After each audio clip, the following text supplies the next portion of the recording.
साँचो आनन्दको सिद्ध मार्ग भजन सङ्ग्रह 1। धन्य हो त्यो मानिस। Blessed person.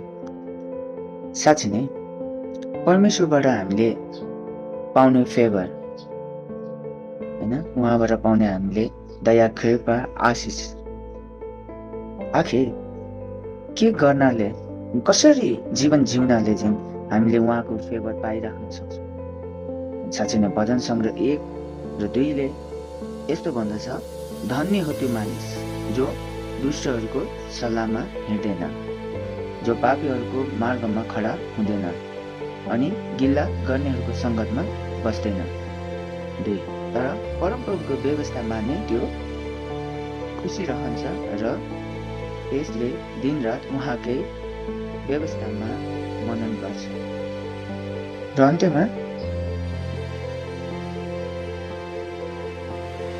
परमेश्वरबाट हामीले पाउने फेभर र परमेश्वरबाट पाउने हामीले कृपाको निम्ति हामीले के गर्नुपर्ने हो र कसरी जीवन जिउनु पर्ने हो, तपाईँहरू विवेकमा म सोध्न चाहन्छु।